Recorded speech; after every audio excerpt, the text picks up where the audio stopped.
فتنے کی کیا حکمت ہے؟ مطلب میں ان کے سوال کو اگر بالکل دوسرے انداز میں سامنے رکھوں تو فتنے تو آ رہے ہیں اور ہر دور میں آتے رہے ہیں، تو خود فتنے کی حکمت کیا ہے؟ اللہ تعالیٰ قادر ہے، وہ چاہتا تو فتنے نہ آتے۔ اس سوال کی طرف یعنی اس کے جواب کی طرف آنے سے پہلے میں چاہتا ہوں کہ ذرا اس کو ذرا اور گاڑھا کر لوں کہ آخری دور کے بارے میں آتا ہے کہ فتنے پے بپے آئیں گے، بلکہ ایک روایت میں الفاظ یہ ہیں کہ جیسے تسبیح کے دانے ٹوٹ جاتے ہیں اور پھر دانے گرتے ہیں، وہ جب دھاگا ٹوٹ جاتا ہے تو دانے گرتے ہیں اور یکدم گرتے ہیں، تو اس طرح فتنوں کی گویا یلغار ہوگی، اور ایسی یلغار ہوگی کہ ایک آدمی صبح مومن ہوگا تو شام کو کافر ہوگا، اور شام کو اگر مومن تھا تو صبح کافر ہوگا، یعنی اس درجے فتنے آئیں گے۔ تو اب آپ سمجھ لیجئے کہ دنیا اللہ تعالیٰ نے امتحان کے لیے بنائی ہے، فتنے نہ ہوتے تو امتحان کیسے ہوتا ہے؟ ہر وہ شے جو ہمارے ساتھ ضروری ہے اپنے اندر ایک فتنہ بھی رکھتی ہے۔ آنکھوں کے بغیر کوئی زندگی ہے؟ کوئی زندگی نہیں ہے، لیکن آنکھوں میں بھی ایک فتنہ ہے، اگر ان کا غلط استعمال ہوگا تو فتنہ ہے۔ مال ہے، اولاد ہے، دیکھیں کتنی ضروری چیزیں ہیں۔ اولاد کے بغیر افزائش نسلی اگر نہیں ہے تو زندگی آگے، تمدن آگے کیسے بڑھے گا؟ بڑی ضروری چیز ہے اولاد ہے۔ بیوی بھی اتنی ہی ضروری ہے، انسان کی اپنی ضرورتوں کے لیے بھی ضروری ہے اور تمدن کی ضرورت بھی ہے، دونوں مل کے ہی آگے اولاد پالیں، بنائیں، پیدا بھی کریں گے اور پرورش بھی کریں گے۔ اچھا، اس سارے کے لیے مال بھی چاہیے، لیکن یہی فتنہ بھی ہے، انما اموالکم و اولادکم فتنہ، ان من ازواجکم و اولادکم عدو لکم۔ تو یہ پہلی بات تو یہ سمجھ لیں کہ فتنوں سے مفر نہیں ہے، فتنے ساتھ جڑے ہوئے ہیں، ساتھ لگے ہوئے ہیں، اور جس مقصد کے لیے یہ دنیا میں ہمیں بھیجا گیا ہے اس کی ضرورت ہے، لازمی ضرورت ہے کہ امتحان ہونا ہے تو امتحان انہیں فتنوں کے ذریعے سے ہونا ہے۔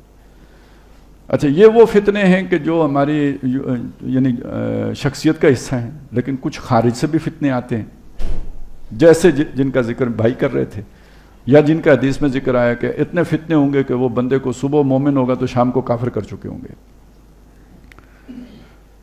تو ایسا نہیں ہے کہ یہ خارجی فتنے نبی صلی اللہ علیہ وسلم کے دور میں نہیں تھے یا اس سے پہلے ادوار میں نہیں تھے، یہاں تک کہ اللہ تعالیٰ کے جو کلام ہوتا تھا اس کے اندر بھی لوگ فتنہ پیدا کر لیتے تھے۔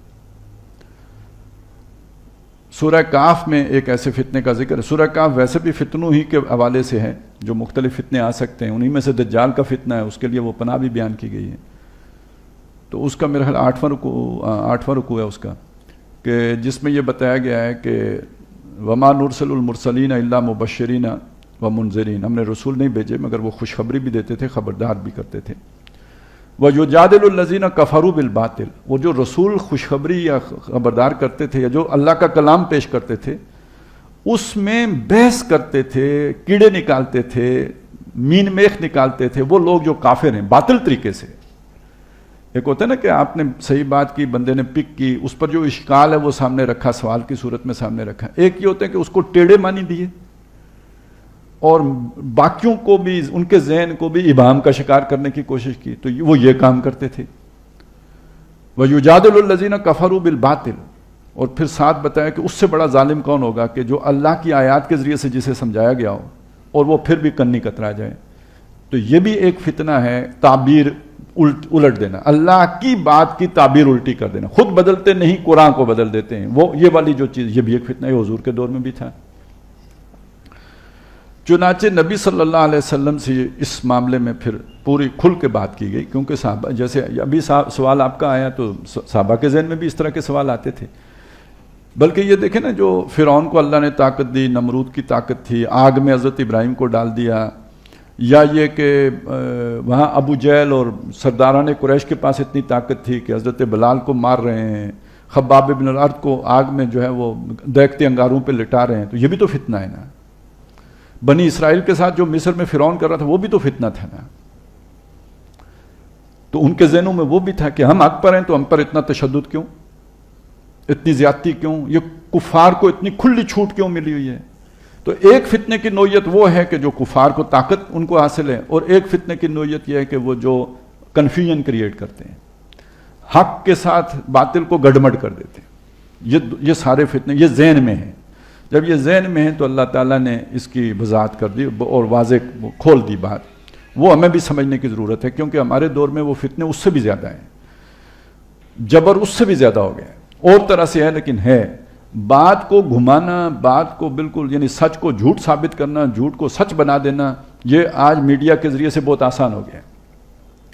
تو اب اس میں ایک بات سمجھ لیجئے کہ اللہ تعالیٰ نے بتایا کہ یہ اگر اللہ نہ چاہتا تو لوگ یہ نہیں کر سکتے تھے, بلکہ یہ بتایا وَكَذَلِكَ جَعَلْنَا لِكُلِّ نَبِيٍّ عَدُوًّا شَيَاطِينَ الْإِنسِ وَالْجِنِّ. اسی طرح ہم نے ہر نبی کے دشمن کھڑے کر دیے جنوں میں سے بھی اور انسانوں میں سے بھی.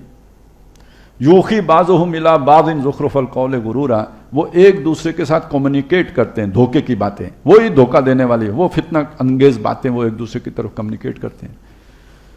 اس رکوع کے بعد اگلے رکوع میں یہ بھی بتایا وَكَذَلِكَ نُوَلِّي بَعْضَ الظَّالِمِينَ بَعْضًا, اسی طرح ہم بعض قسم کے ظالموں کو بعض قسم کے ظالموں کا دوست بنا لیتے ہیں, وہ الائی ہو جاتے ہیں, اتحادی ہو جاتے ہیں. کس کے خلاف؟ حق کے خلاف. تو ایک فتنہ وہ ہے جو باتوں کا فتنہ ہے, اس کا ذکر پہلے ہو گیا. ایک فتنہ وہ ہے جو فزیکل ہے, اس کا ذکر بعد میں کر دیا ہے. اب اس کے درمیان ایک بات کہیے, وہ ہے ہماری سمجھ کی. اگر وہ نہیں سمجھ آئے گی تو پھر یہ فتنے کافر کر دیں گے. وہ کیا ہے؟ وہ بات یہ ہے کہ پہلے نبی صلی اللہ علیہ وسلم کو یہ بتایا کہ وَلَوْ شَاءَ اللَّهُ, اگر وَلَوْ شَاءَ رَبُّكَ, اگر تیرا رب چاہتا, مَا فَعَلُوهُ, وہ یہ نہیں کر سکتے تھے. نہ فرعون کر سکتا تھا, نہ نمرود کر سکتا تھا, نہ یہ ابو جہل کر سکتا تھا, نہ یہ جو آپس میں یہ مجادلہ بالباطل کی فلسفے سوچتے ہیں, نہ یہ کچھ کر سکتے تھے. فَذَرْهُمْ, تو اے نبی اللہ نے کرنے دیا تو آپ انہیں چھوڑ دو. وَمَا يَفْتَرُونَ, اور جو انہوں نے وہ فلسفے بنائے ہیں نا, ان سے بھی صرف نظر کرو, پرواہ نہ کرو ان کی. اب اس کے بعد بتایا کہ یہ اللہ نے کیوں موقع دیا انہیں. یہ ہے کانٹے کی بات, یہ ہے سمجھنے کی بات, یہ ہے جس کے لیے میں نے باقی ساری تمہید باندھی تھی. اب آپ کے سوال کا جواب شروع ہو رہے ہیں. وَلِتَسْغَى إِلَيْهِ أَفْئِدَةُ الَّذِينَ لَا يُؤْمِنُونَ بِالْآخِرَةِ, تاکہ وہ جو فتنہ اٹھا ہے اس فتنے کی طرف مائل ہو جائیں ان لوگوں کے دل جو آخرت پر ایمان نہیں رکھتے. اللہ کو مانتے ہیں, یہ نہیں کہ اللہ کو نہیں مانتے, اللہ کو مانتے ہیں, رسول کو بھی مانتے ہیں, آخرت ان پر کھل کے عیان نہیں ہے, وہ دنیا کی محبت کا شکار ہے. یہ فتنے انہیں اپنی طرف کھینچ لیں گے. وَلِتَسْغَى إِلَيْهِ أَفْئِدَةُ الَّذِينَ لَا يُؤْمِنُونَ بِالْآخِرَةِ, پہلی بات یہ. دوسری بات یہ کیا ہے؟ وَلِيَرْضَوْهُ, تاکہ اس گناہ پر وہ راضی بھی ہو جائیں. یہ گناہ پہ راضی ہونے کا کیا مطلب ہے؟ کہ اللہ تعالیٰ نے انسان کا جو نظام رکھا ہے, جب وہ گناہ کرتا ہے تو اس کا ضمیر اسے کاٹتا ہے, چبھن ہوتی ہے. یہ ضمیر کی چبھن اسے سوچنے پہ مربوط کرتی ہے, یہ توبہ کی طرف لے کے جاتی ہے, وہ باز آ جاتا ہے. یہ سارا اندر جو پروسیس یہ یعنی فتنے میں مبتلا ہوا, گناہ ہو گیا, لیکن اندر ایک فنکشن جو ایکٹیویٹ ہو گیا, وہ اسے واپس توبہ تک لے کے آ گیا. البتہ جب وہ اس گناہ کا کوئی عذر تلاش لیتا ہے, اس کے لیے کوئی جسٹیفیکیشن دے لیتا ہے, تو یہ فتنہ گویا اتنا پھر شدید ہو جاتا ہے کہ اب وہ اس گناہ پہ راضی ہو جاتا ہے. وَلِيَرْضَوْهُ, تاکہ وہ اس پہ راضی بھی ہو جائیں. وَلِيَقْتَرِفُوا مَا هُمْ مُقْتَرِفُونَ, تاکہ وہ کرتے چلے جائیں جو کچھ کہ وہ کر رہے ہیں, توبہ کی امید ختم ہو جائے ان کی.